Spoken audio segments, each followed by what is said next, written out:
నాకు తెలిసి రేవంత్ రెడ్డి గారి మీద తొడగొట్టినటువంటి ఏకైక బీఆర్ఎస్ లీడర్ మీరే. ఆయన సీఎం అయిన తర్వాత మీరు సైలెంట్ అయిపోయారు sir. Silent sir I'm asking you very straightly, భయపడ్డారా భయపెట్టారా? ఇలా భయపడేది ఏంది, భయపెట్టేది ఏంది నాకు అర్థం కాదు భాయ్ విజయ్. నువ్వు ఇది రాజకీయం, ఇది భయపడితే మనం ఇంట్లో కూర్చోవాలి, భయపడిపోతే కూడా ఇంట్లో కూర్చోవాలి, భయపెడితే కూడా ఇంట్లో కూర్చోవాలి. ఇది రాజకీయం, పబ్లిక్ లీడర్ మేము. నేను ఈ ఒక్కటే జీవితంలో ఇవన్నీ చేస్తూ ఓ ఎంపీ అయినా మినిస్టర్ అయినా ఇప్పుడు ఎమ్మెల్యేను. అవును, ఎవరన్నా అయితే ఒకటే జీవితంలో ఇవన్నీ ఓ దిక్కు ఇన్స్టిట్యూషన్స్, ఓ దిక్కు రాజకీయం. ఏడ ఫెయిల్ అయినాం చెప్పు? కాలే మరి నువ్వు భయపడ్డాను ఎట్లా అంటావు?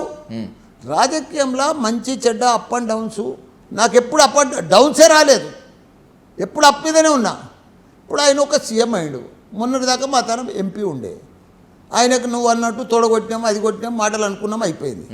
రాజకీయంలో ఎవరు మాట్లాడుకోరు ఆ మాటలు? రాజగోపాల్ రెడ్డి మాట్లాడలేదా? రకరకాలు మాట్లాడతారు. కోమటిరెడ్డి ఇంకా మాట్లాడలేదా ఆయన మీద? ఇది రాజకీయంలో మిత్రులు శత్రువులు అనేది పర్మనెంట్ ఉండదు విజయ్.